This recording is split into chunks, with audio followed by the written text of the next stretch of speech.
Okay, there we are. I think we're live. We are live. Thank you, Coach Welcome. Jen. Thank you, Coach Susan. Nice to see you. I don't know what You the weather's like too. where you are, but it's still summery and but it's starting to get on the cool side. So a lot of people wouldn't be dressed like me right now. They'd probably have a sweater on, but I'm still resisting. What about you? What's it like where you are? It's pretty gloomy and rainy. Yeah.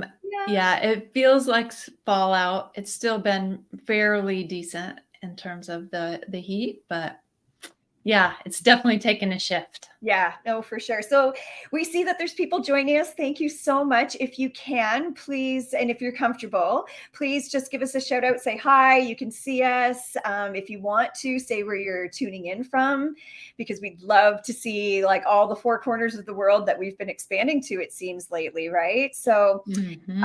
well, good Hey, morning, Kathy from Alberta. Alberta. Yeah, Yes. thank you. Hi, T. Nice to see some familiar faces here. So we're glad to see you here. And so just a quick clarification for those that are familiar with when we do these lives, we don't have a support person with us right now to take your anonymous questions like we normally do. So Coach Susan and I are going to do our very best to stay on top of your comments. If you need to, I guess maybe in this case, maybe ask a question a second time if we haven't gotten to it. So we'll do our best that way. But we also want to remind you then that this is on Leslie's public page and on YouTube. So if you do ask a question, be mindful that if someone was working really hard, badly enough, they could actually see what it is that you're asking about. So just be mindful of that, because ultimately here we always want to protect your safety. So Absolutely. Thanks yeah. for that reminder. Yeah. And we'll remind them again in a few minutes, just in case anyone else is joining us late. But Coach Susan, I'm going to turn it over to you to highlight why we're here today, what our topic is about. So we are here to talk about what is a trigger and what can you do about it. So Jen and I were just kind of chatting a bit before we got started and talking about this word trigger, right? It gets thrown around a lot. What does it even mean, right? So I'm curious, what do you think of when we say that word trigger? What comes to mind for you? What is a trigger to you? It is a very common word. I hear it in my practice all the time. I was triggered. That triggered me. He got triggered. What does that mean? Yeah. So post that into the chat. We need this to be really engaging. We want it to be really engaging because we learn so much from you as much as you do from each other. So, yeah, what does that word trigger mean to you? Give it your own definition. Oh, I see PTSD in there. Trigger is something that causes you to think of something else, right? Oh, sidelines us for sure. Something that makes me feel mad. Yep. Triggered into anger for sure. Wow. Yeah. So keep those definitions coming in. Yeah. What would you define it as? For me, so I think of this as you're experiencing past pain in the present moment. So it feels like you're having a big emotion that doesn't necessarily line up with what just happened, right? Yeah. So, I've been working in this field for a while. And so I really imagine that the limbic system in the center part of the brain gets fired up, right? With a memory, an emotional memory from some time in your past that you may not even be fully aware of. And it can light up, your limbic system can light up with an emotional memory from something like a smell, the sight of something, right? It could be minute things in your life. You may not even be aware of it, or you might be really aware of it, right? If you're somebody who has been sexually betrayed, seeing a scantily clad woman could be a trigger for you in a hot second. And you might know exactly where that comes from. I'm writing down notes because you're so awesome. That's awesome. That really is true. And that would be my definition as well. It's something from the past being brought up into the present. And so, not to sidebar, but just while I don't lose my thought, I think that's something important for us to recognize as we gain the awareness that Susan mentioned, that sometimes we don't even know this is happening. But as we continue our conversation today, we hope we can maybe give you some tips or tools or something to help you be more aware.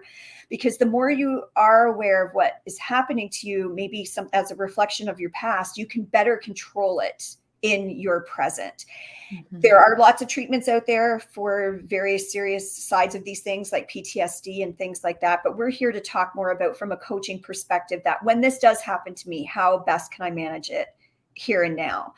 And I think it's really important to notice that we don't even know sometimes, like you said, a smell. And it wasn't even until my doctor explained that to me, because I had a scented candle set me off one time, that I had done so much work in my own healing for things, would never have even thought of having a clue that a smell could set me off. And it was one of the most powerful moments that I ever had. Right. Not good. Not good. Not good. Like more like a total earthquake kind of thing moment. Not good. Yeah. But the smell that set me off more than all the other things I had worked through. But that awareness empowered me to recognize that all my senses are at play. Absolutely. Thanks for sharing that. So what happened once you recognized what was happening emotionally in you when you were getting fired up? Yeah. So it felt like an out-of-body experience. I could see kind of a floating me, and I could see the real me. And the floating me was telling the real me to simmer down, stop, that's not good, stop saying that. Oh my gosh, no, you need to pray. And it was a fight to try to line those two people up. So like my frontal lobe, right? My frontal lobe was fighting really hard with back here, right? That reptile brain, as some of you have heard us call it, where you go into fight, flight, freeze, or fawn. And I could see the fight that was there. So it just takes a little bit to pull yourself back to here. And that's part of what we'll get into to maybe help you get on the other side of getting back up here quicker, right? Or not letting it back here in the first place. So yeah. So I can imagine for you, once you pinpointed the smell was the trigger, so to speak, for you, were you able to get rid of that in your life? I threw those candles out right away. And now I know what the scent is. And so if I'm ever out shopping somewhere or whatever, first of all, I'm more mindful. And so I don't let it railroad me like that. But I would also not go out of my way to pick that candle up off the shelf and smell it. Like, I'm just not going to do that to myself.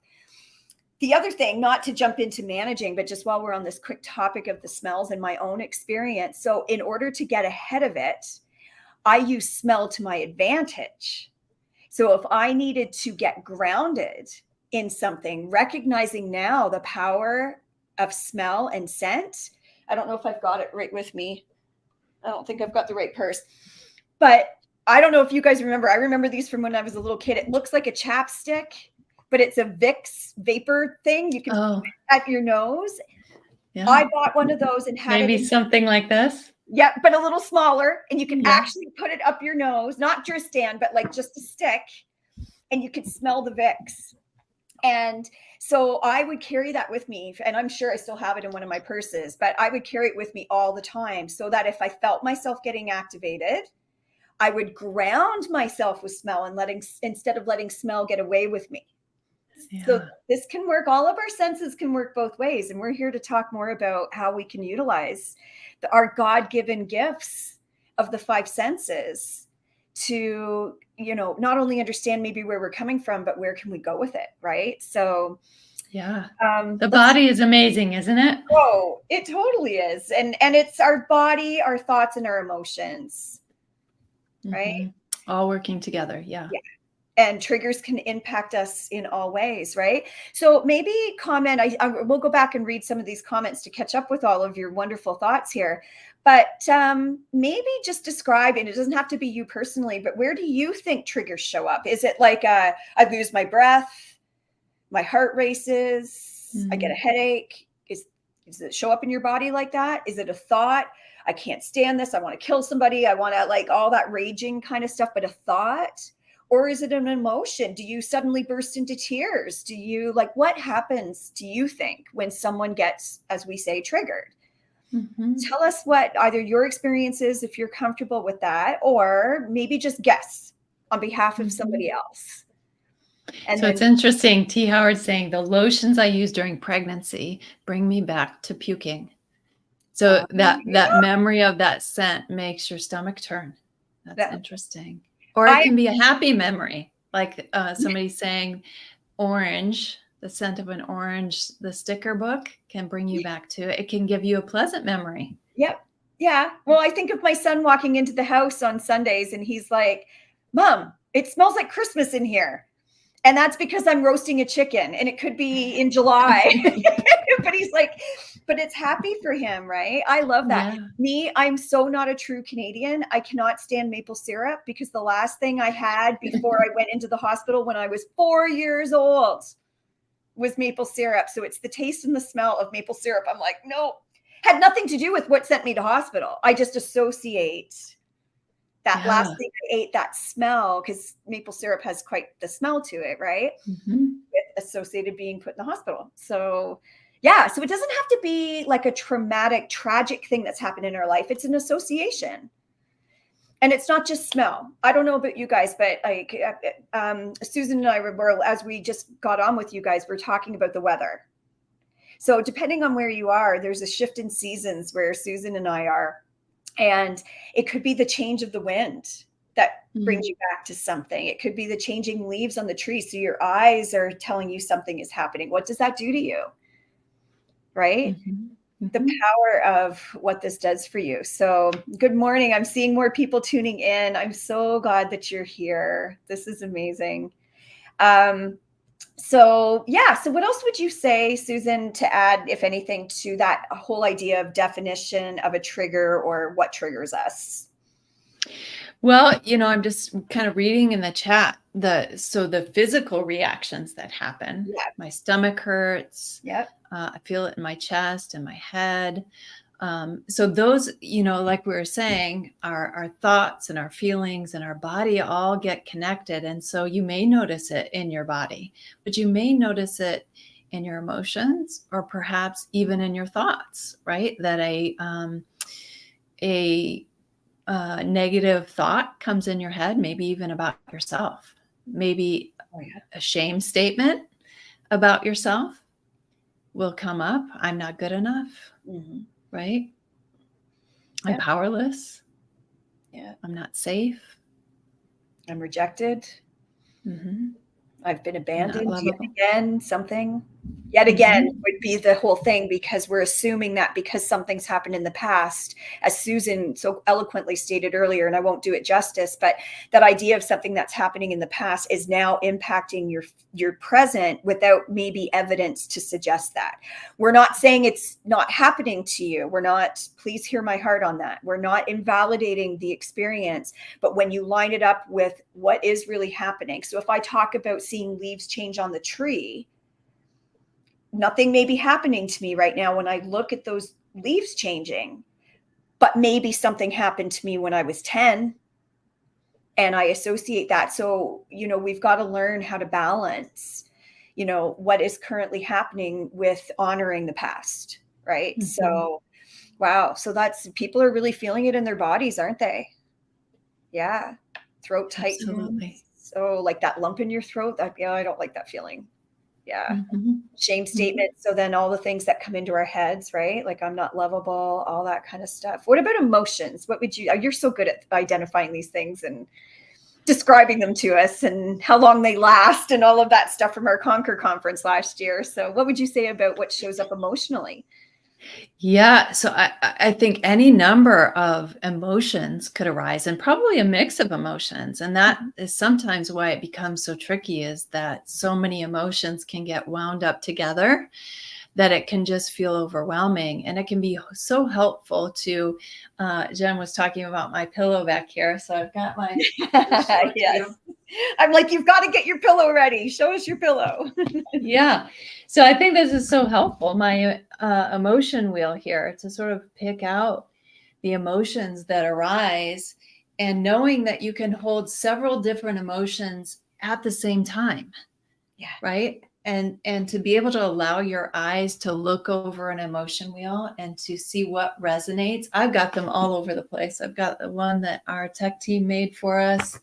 I got one that looks like this, one that looks like this. They're just so helpful in terms of zeroing in on what's happening. Yeah. Right. And emotions have body sensations connected to them. They also have thoughts connected to them. Yeah. Yes, Sandra's saying fear, rejection, scared. Yeah, powerless, not good enough, not valuable. Those are all things that can pop up when we have an emotional memory that's triggered by our limbic system. Absolutely. So, just by way of reminder, we're on Leslie's public page today and on YouTube, and we don't have the access to our anonymous submissions of questions just for today, just for today. So, if you do feel like posting a question, just be mindful of your confidentiality, but we would love to be able to answer them. And so, Susan and I, instead of maybe waiting till the end to answer all the questions, because it might be hard for us to go back through all the feed, please ask us as you go along, and we'll try to pick up on your questions as quickly as possible. So, I see T asking, so how do you get in the deeper section of the emotions? I'm unaware. So I'm not exactly sure, and maybe you have a better idea, but I'm thinking, so this pillow and how it starts kind of in the center with some basic emotions, sad, peaceful, powerful, joyful, scared, mad, right? So those are pretty basic ones. If you're new to identifying feelings, which don't be embarrassed at all if that's true of you, because I find it's true for a lot of adults, right, that weren't taught emotions growing up, is just stick to this inner circle until you get a better handle on it.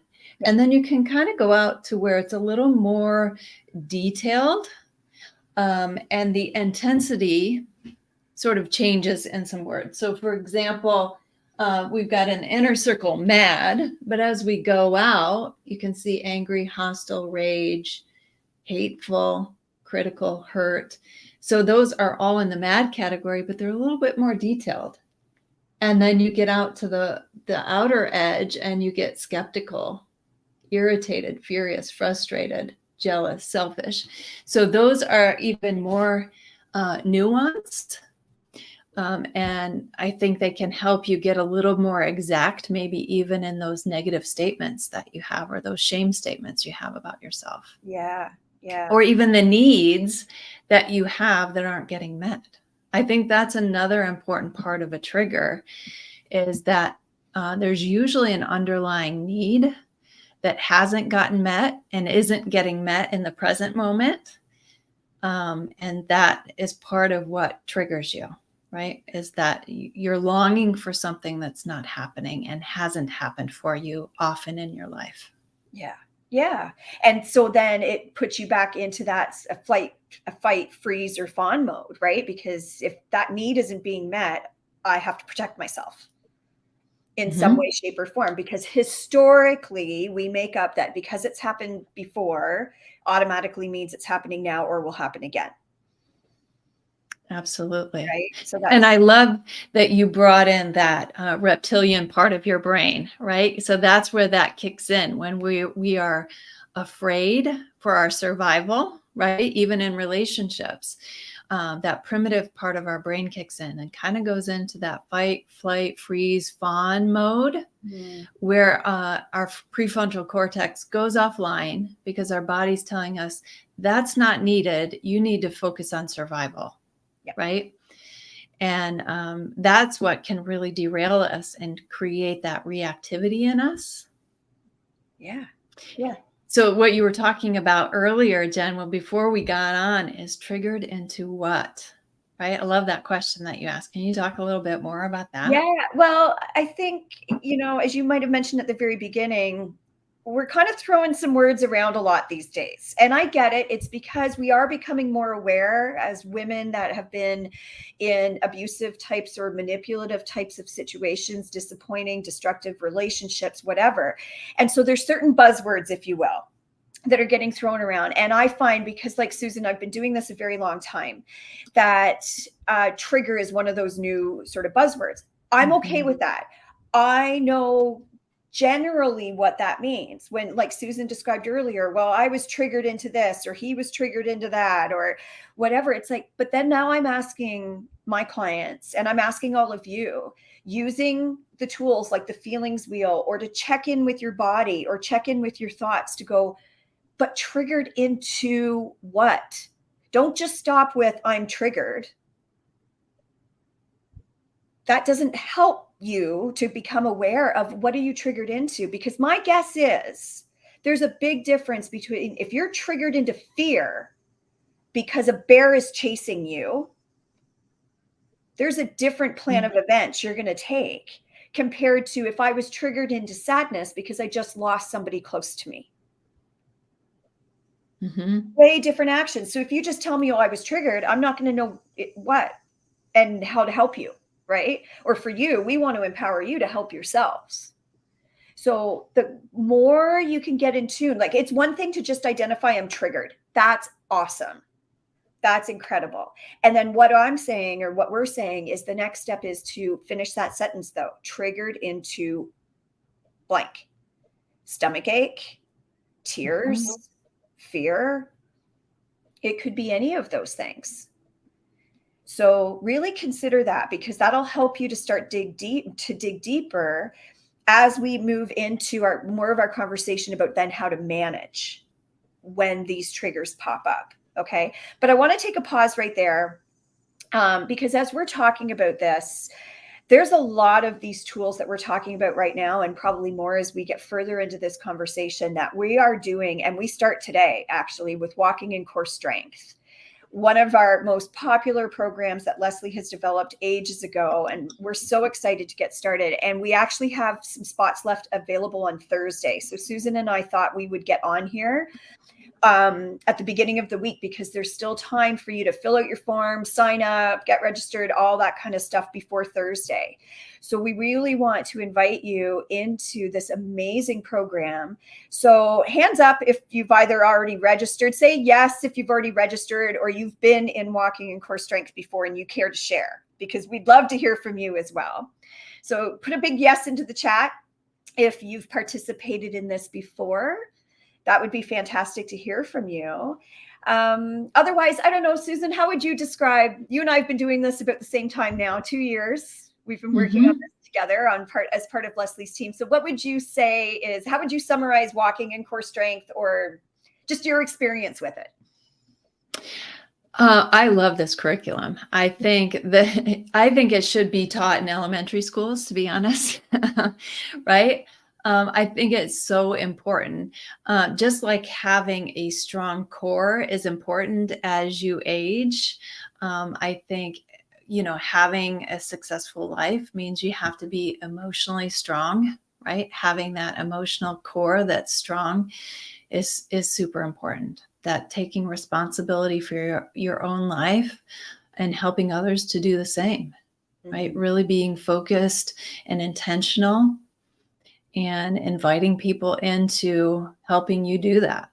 Yeah, I love that. I mean, when I first got introduced to this curriculum, word association, maybe call it a trigger, but when I heard the word core strength, I immediately thought of exercise and strengthening, like right here, right? Like my core.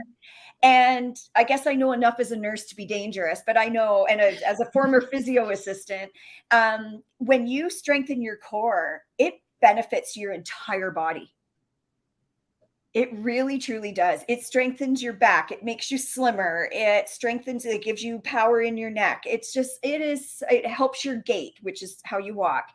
All of these things come from having a strong core. And Leslie's just taken that, I think, that concept and put it into how we can grow in this, especially spiritually, of course. But we get to do this alongside other women that are maybe having the same struggles. We all may come into this for a different reason, but we're all there also for the same reason, is to heal and get strong. And so anyway, Leslie spelled it out into CORE, and we do this over 3 months, every 2 weeks, and we break down each of those steps so that you can strengthen your core in your emotional well-being. As we talk about triggers, we do a deeper dive into that and what to do about them. There's just so much precious content here. So we just wanted to pause there and remind you that there's actually still a few spots available. Otherwise, we're sold out. So we're grateful to all of you that have signed up or have participated in the past. That's wonderful. So All right. Yeah. Why don't, Judy, you're a nurse too. That's cool. Yeah. I did mostly home care though, and administration. So, um, anyway, Oh, and Judy, I'm so excited. You're in one of the Thursday groups. yeah, I'm I think she excited to said the meet you Thursday this night week. or something. Yeah. So that's fantastic. Awesome. Okay. So let's go back to talking about the triggers, because that's what people are interested in hearing today as our topic. So we've sort of determined sort of what the definition of a trigger is, how they might show up. We've Mhm. encouraged people to dig a little deeper into what their trigger is. What are they triggered into? Maybe not so much what caused it. That's part of it too. What caused it, but what does it do to me?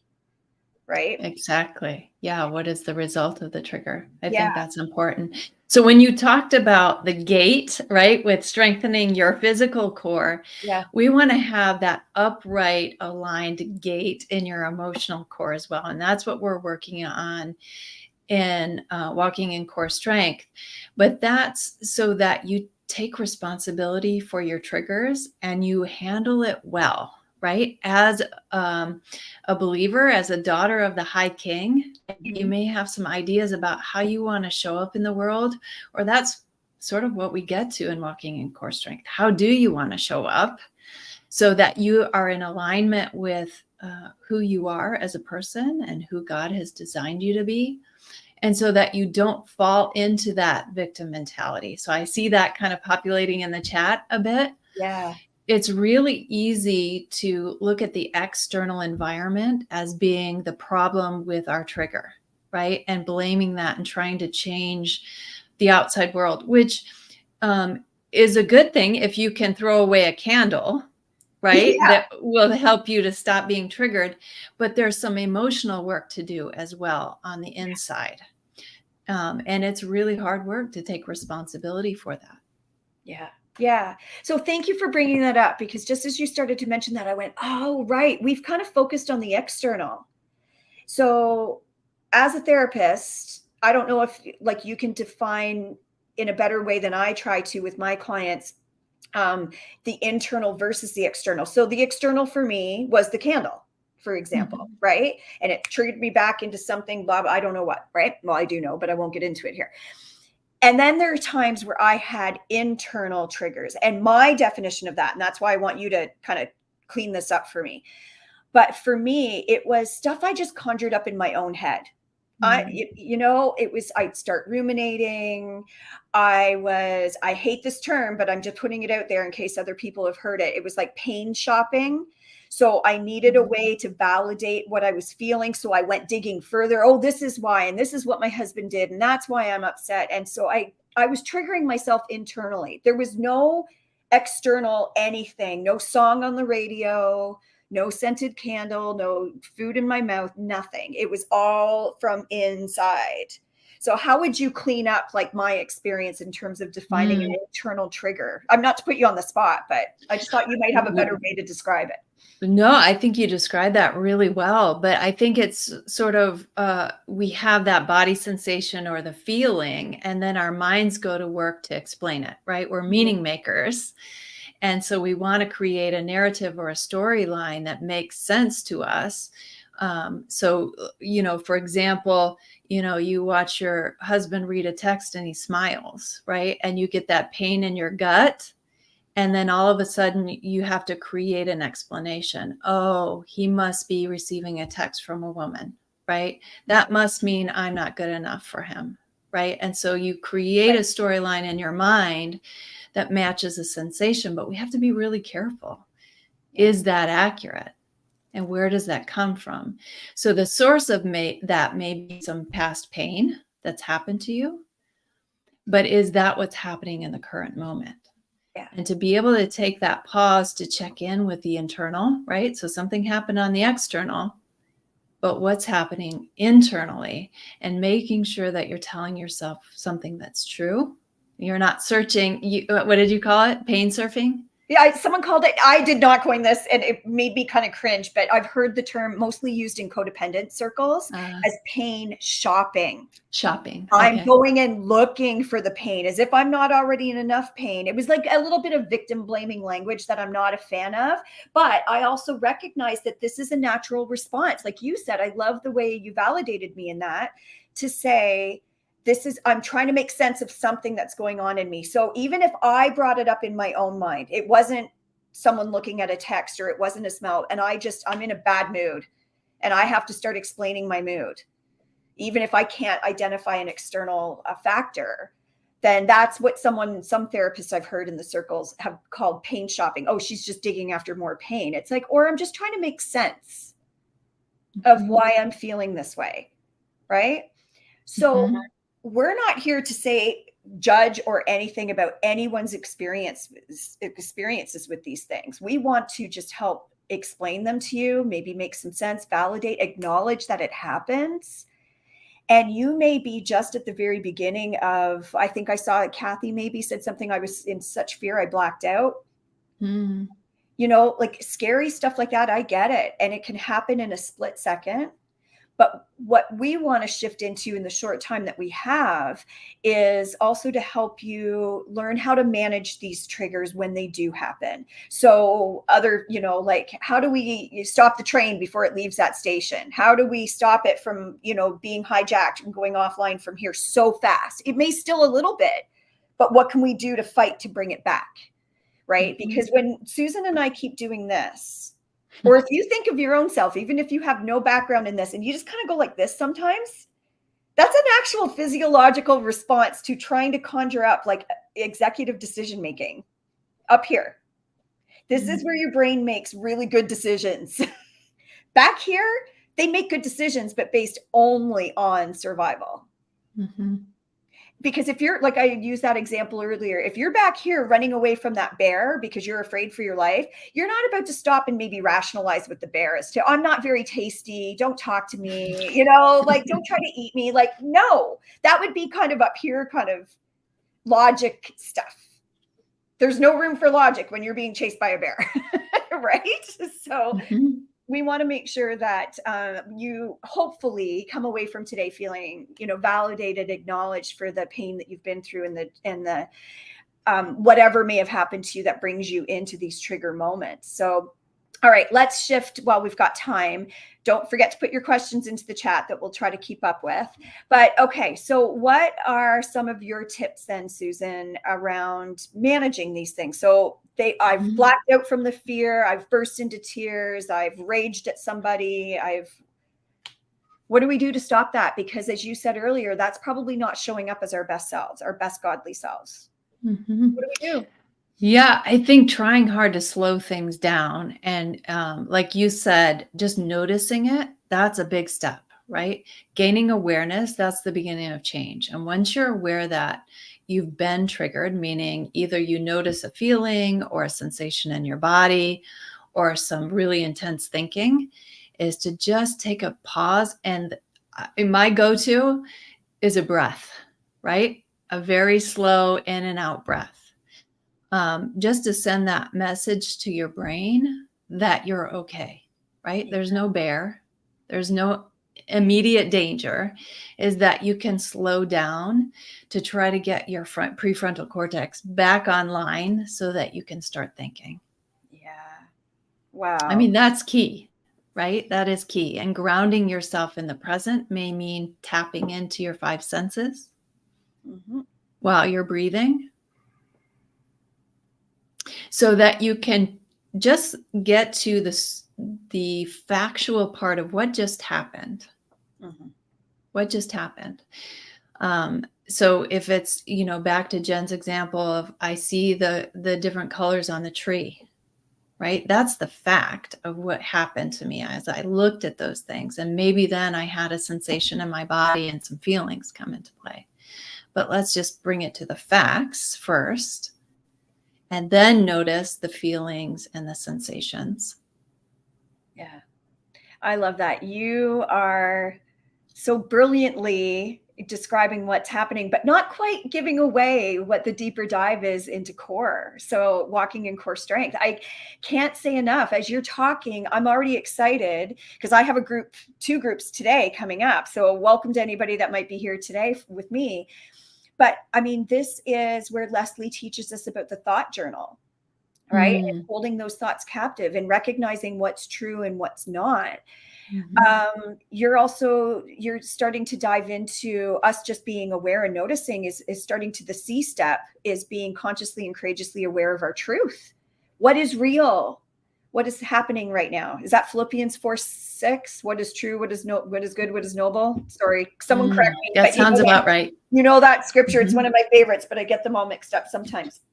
Or maybe it's Philippians 4:8, but you know what I mean? Like we're tapping into a lot of this stuff already. So that's brilliant. Thank you for bringing that up. And I love the idea of what you described. You gave some of those examples of how to slow it down, or I guess also how to bring it back, how to get us back up here. And to do that, we regulate our bodies is one way, right? You talked about breathing, you just slow it down. Something else I've heard and have used is more of a tactile approach too, where you put ice in your hands. Or how many of you have heard of splashing cold water on your face? That's a real thing. That's a legit thing that helps like reset your vagus nervous system, right? And so if you are still up here enough, you might be only here. You might think, go and grab some ice or go grab a glass of cold water. Do it, because it'll slow this process down and hopefully bring you back up here. That's very like sort of physical stuff, looking around, using your five senses, listening. Yeah. Another one I was just reading about, which I hadn't thought about, is if you can create saliva in your mouth and kind of swish it around, it sends the message to your digestive tract that you're in rest and digest, right?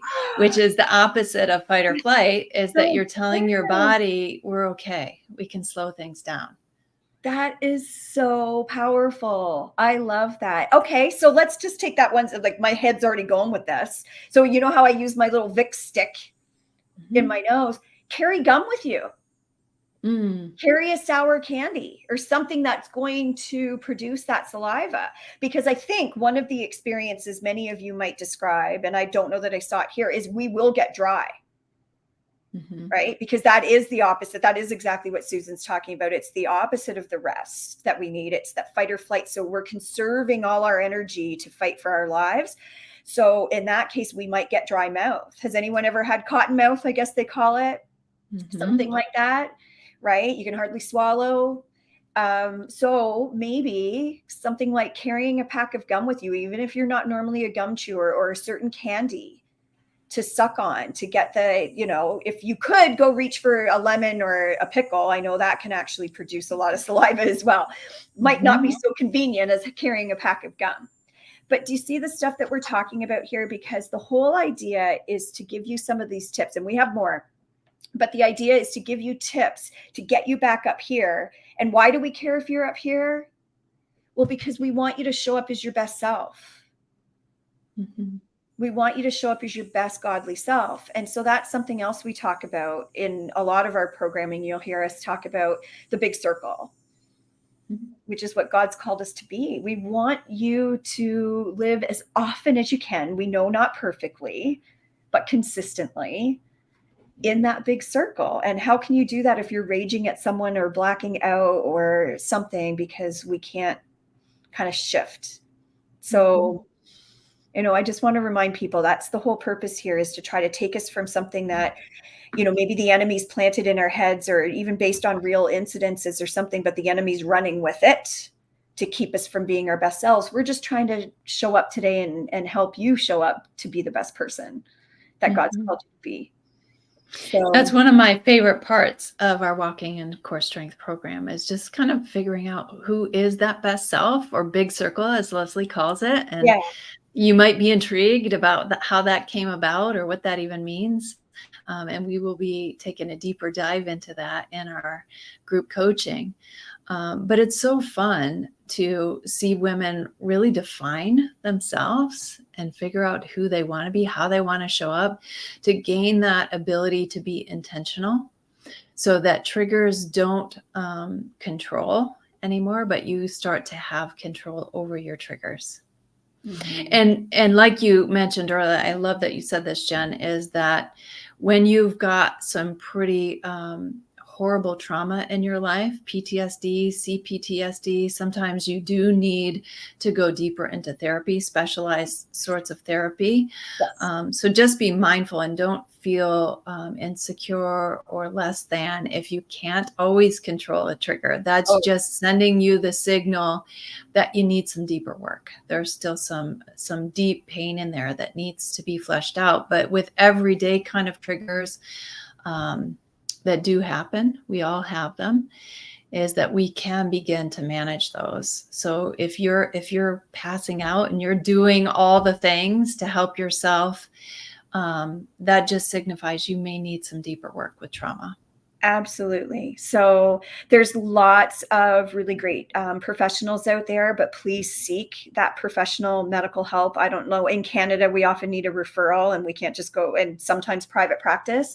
So I don't know what it's like so much in the States, but very common are treatments like EMDR therapy.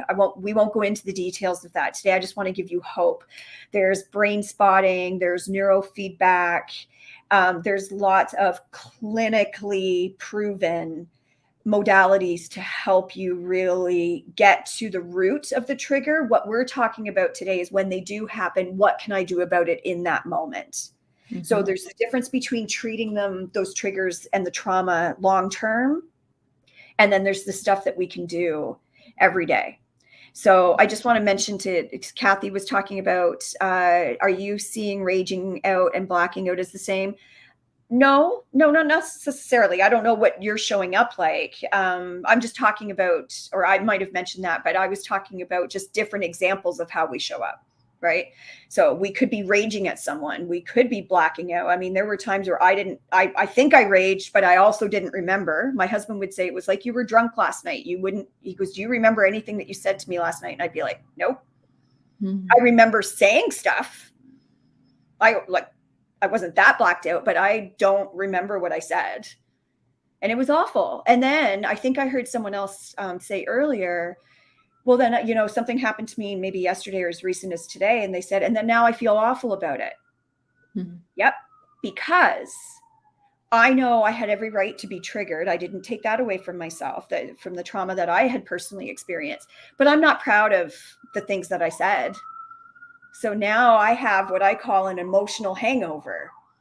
So it was already bad, and I kind of made it worse by maybe not in that moment, maybe as I was still learning and healing, fine, I give myself grace. But as I decided to move along, I didn't want to have that emotional hangover anymore. I didn't want to have to feel Mm-hmm. worse about the things I said than as bad as I already felt for the trigger in the first place. So yeah, maybe that's our motivator, is I'm sick and tired of being this way or something like that. So that's why we're trying to give you some of these tips, like breathing, checking out your five senses, maybe the smell, like a pleasant smell, the saliva in your mouth, prayer. I hope kind of goes without saying. Yeah. But holding those thoughts captive, right? So having scripture on hand that are your favorites, or just stopping it, whatever you're doing in that moment, to pray, to kind of steal that back from the enemy. We want you to be able to do that. So what else would you say from maybe a thought spiritual perspective, Susan? Of things we can do. Yeah, help manage this when it's happening. Like there's some physical stuff we've talked about, but what can we do for Mm-hmm. our thoughts? Yeah, I think so. You mentioned the thought journal. It's one of my favorite Mm. tools, and I'm excited to be getting into that with our ladies this week in our group coaching. But it's really taking our thoughts captive, right? Deciding what is true, but also what is helpful, and taking those shame statements sometimes and converting into how would I like to be thinking about this? Yeah. And coming up with that positive thought process that you can have for yourself. And I don't mean at all lying to ourselves. We're not all about that at all, right? It's all about truth telling, but there's a lot more helpful things we can be thinking. Yeah. So I'm just typing in a couple of scriptures I'd written down as I prayed about this morning. Just around that whole idea of how to replace those negative thoughts that we're having, and base them instead, which is like what the thought journal does that Leslie teaches us, is get us to think more about what his character is, what his grace is, what his love is, not my worldly thoughts, but how does God see this situation? So I'm just typing in a couple of these things here, just to give you a bit of a place to start or to go to if you haven't already. Yeah, thanks. Yeah. So I think that's great, is basically how to hold those thoughts captive. So some of the physical stuff that we talked about will spill over into okay, now how do I get my thoughts back online? So if I breathe a little bit, get regulated. Okay, now what do I do with that thought? How true is it really that I'm not lovable? How does God see me? Mm-hmm. If I were to ask my best friend how she saw me right now, what would she say? How would I speak to my daughter if she asked me the same thing right now? Great tools. Right? So that starts taking back in the thoughts for sure. Mm-hmm. Okay. What about emotional stuff? How do we kind of manage that? If our emotions kick in first, maybe before some of the body or thought stuff, what would you suggest we do for tools in managing triggers when our emotions bubble up? Yeah. So emotions can be really intense. And I see a lot of chatter about the passing out, right? Mm-hmm. And when our emotions get really big and intense, we can have that physical response of passing out, right? Mm-hmm. But I think as long as you can begin to practice these things, and again, if you have some major trauma in your life, you may need some extra work, but really breathing into it. And I like to visualize that that kind of rise and a fall. So we've talked about this before, Jen, is an emotion will last about 90 seconds. That's what science tells us. So if we don't add to it with our thoughts, or we're not in a crisis presently, that is going to rise and fall. And so sort of feeling the intensity as I'm breathing, it sometimes sadness can feel crushing, right? But it's almost like if you allow it to be rather than fighting it or trying to avoid it, is if you just allow it and accept that it's true, it will kind of come and go. Yeah. And just noticing that shift is that intensity doesn't hang on, right? Unless the crisis is persistent or you're thinking about it still, it will kind of rise and fall, and just kind of noting that. I love that acknowledgement that it'll pass. Mm-hmm. Because I think, and correct me if I'm wrong, the emotions, like you said, last maybe at the most 90 seconds. It's the thoughts we start attaching to the emotions that carry it on longer. Yes. Than if we just had the emotion. If we could live in a vacuum of just the emotion, it could actually come and go within 90 seconds. Mm-hmm. It's everything else that happens, right? So there's the physiological stuff that just automatically happens to keep us safe. There's the thoughts we attach to it, trying to make sense of what we're doing. So we do recognize we don't live in a vacuum here.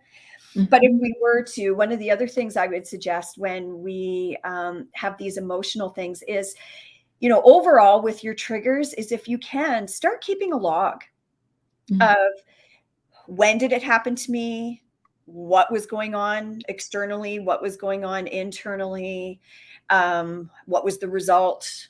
And then so over time, like I'll look at these logs that my clients develop, and it's like, oh, it's always morning for you, or it has to do with PMS, or it's at this different season, or whatever. So there's the time factor. And then, well, what was it? Well, like that example I gave to you, it was a candle. Okay, well, Jen, what are you going to do about that? Well, I guess I'm just not going to sniff that kind of candle anymore, right?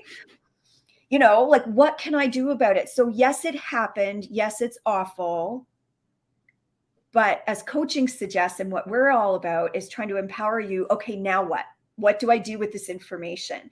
So you'll often hear all of the coaches talk about notice, pause, and choose. So we've talked a lot about how to notice. The pause part, we've given you tools. How do I pause? I breathe deeply.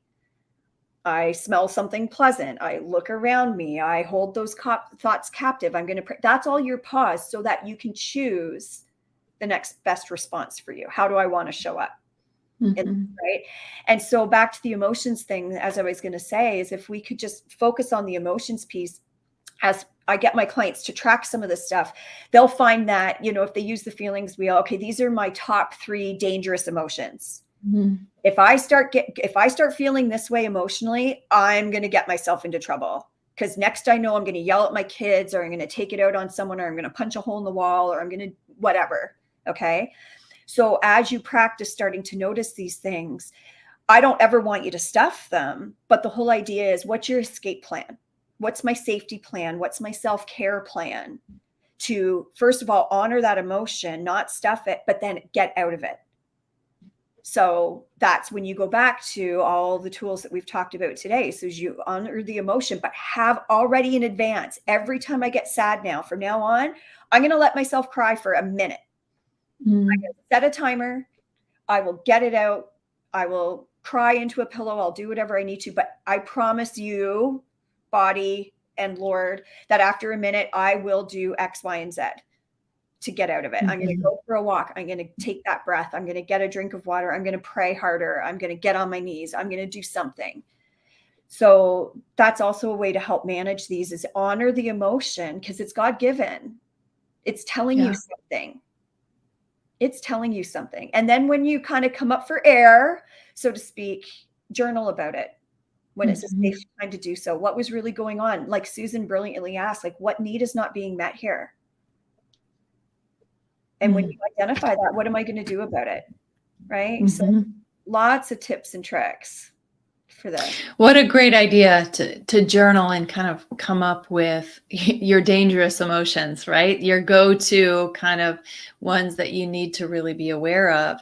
And I think doing that with compassion is going to be so helpful. Don't shame yourself about your triggers, Please right? Get curious about them. That's how you're going to move through it to a place of being healthier.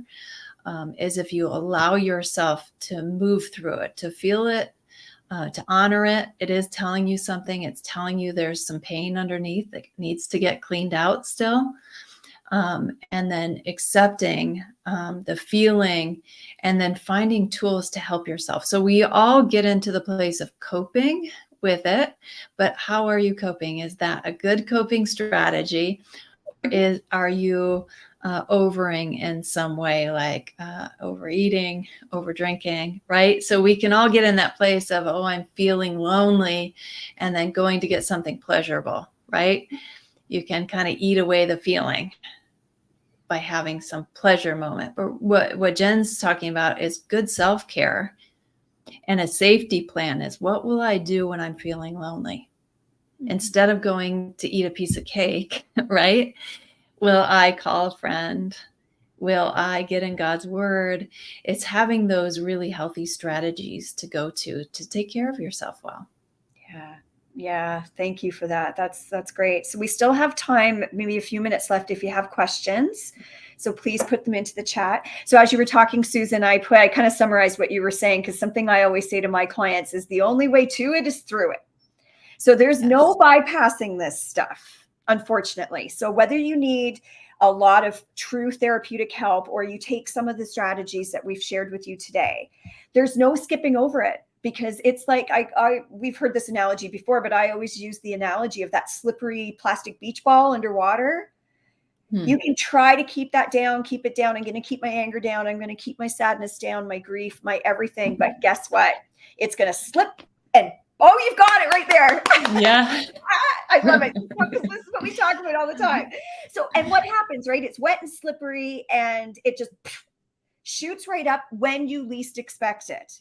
You are not that in control. I'm sorry. You're not. You may think, and maybe at times you do have a good handle on things, but be ready for when that beach ball might pop up, because when it pops up, you don't have control. And that's where the over drinking, overspending, over functioning, all of that stuff to compensate could really impact you. So again, we're trying to highlight kind of the journey of what it's like to go through from the beginning of a trigger all the way through, because again, we are just here to help support you be your best godly self.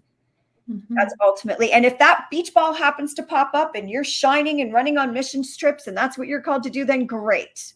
But usually that's not the case when the beach ball pops up. So, but yeah, there's, like you said, good coping mechanisms, maybe not so good, not good for our bodies, our relationships, our, emotional well-being, right? So this stuff takes practice. This is not overnight. It does. Absolutely. Lots of practice and lots of support, right? So if this is interesting you at all, right? But so we're kind of laying out a foundation that sounds super easy as we're talking about it to do this, but it's hard work, right? And so this is part of what we're diving into in Walking in Core Strength, is to really walk you through this over 3 months with the support of a coach and 15 women in a group, right? So small group where you get to share. We do practice these things together. We use creativity. It's not just about rote learning, although the curriculum is sensational, but then we pull that into that coaching experience in these small groups, which I just love. Yeah. Yeah. Oh, I see, Connie. Yeah, it's exhausting. This is very exhausting. But if I can say, and again, I do speak from a professional experience because I've been trained and been doing this for so many years now, but I always like to share a little bit of my personal stuff because I can relate to how exhausting this is. Like after you do a session of EMDR, they tell you not to think about it. And you probably will go home and crash on some level in a good way, like sleep and nap or just zone out. Like it's encouraged actually. So do that. Take care of yourself. Recognize that this is exhausting, but also ask yourself, what kind of exhaustion is it? Because I know for me, not doing anything was what was so exhausting. I was pushing people away unintentionally. I was getting further away from the Lord. I was struggling with all kinds of stuff. And so it may feel like work and it sound like a lot with what Coach Susan and I are describing today. But it's kind of like getting yourself to the gym and how exhilarated you feel afterwards. Like it feels like it'd be exhausting to, run that 5K or lift a bunch of weights, but you actually feel better afterwards. That's the kind of stuff I'm talking about. I want it to be that kind of exhaustive for you, because that you feel like, yes, I'm tired, but in a good way, because I know I'm on a path to healing and success in the Lord. That you're building strength. Yeah, building strength can be tiring. Yeah. But you're building strength as opposed to wallowing away in victimhood, right? We've all been victimized on some level, I'm sure here. We're not ignoring that. It's what do we do with that is what we're trying to encourage here. Because staying in victimhood for a long time isn't going to serve you well. I can guarantee it. Right? So, okay, whatever. Any other questions or comments? We've got a question here. I'll read it, Jen. Okay, please. I find myself in tears after someone says I'm this or that. It's to make me better. I keep taking it as you're not worthy. How do I change this thought? I do know God's word of who I am. Okay. Well, T, then tell us who does God say you are? Because the thought journal that Leslie talks about will take you right there first. And then what do you need to do because it sounds like there's a bit of a, well, this is, I know what God's saying, you know it here, but you don't know it here. And whatever you're thinking and stuff is getting in the way. What is stopping you? What is your hesitation around letting God's word and what he sees you like really from sinking in? That's what I'd ask you. Because if you know it up here, how are we going to get it here? What's blocking? What's going on? Yeah, I think that's a great idea. How do you change the thought? I think it's just that, replacing it, and then trying to live it out. Yeah. And I would be curious, if you do that, what happens? What obstacles come up? So this is part of why we meet every other week, is that you can practice these things and then we can talk about what stood in your way, what obstacle came up, and then how are we going to deal with that? Yeah. And you get to do this with other women that, like Coach Susan and I and the other 3 coaches, we work very hard alongside all of you right from the beginning to create a safe place to do this. So I understand that even just talking about like, oh my gosh, I'd have to share this with somebody I don't even know. We get that. And we do everything we can to hit the ground running with a lot of security and safety. So we want to recognize too that that can be anxiety provoking, and that's not what we're all about by any means. It's still voluntary as to how you participate, but you get the most out of it that you put into it. Right. So if sounds like something for you, we strongly encourage you to do it and do that deep dive with women that are they're on your side and they're not going to judge because they're in it too. Right. Yeah. So yeah. So I don't know if you want to stay on or if you have time to stay on, but I've got to run. Yeah, we can close out, Jen. Again, go to leslievernick.com/group coaching if you're interested at all. If you go to that link, you're not automatically signed up. You can review what the course is about. You can still select times on there as of right now. As far as I know, it is filling up. Today may be our last day for this. Yeah. Groups do start today. And then we have some going throughout the week. So I hope you can join us. It's been so good to be here. Thanks for joining me, Jen. Oh my gosh. Thank you for having me. And thank you all for your really lively discussion. I'm so glad that you were all here to be able to do this with us. So anyway, off to Conquer. Yes, the Conquer call starting right now.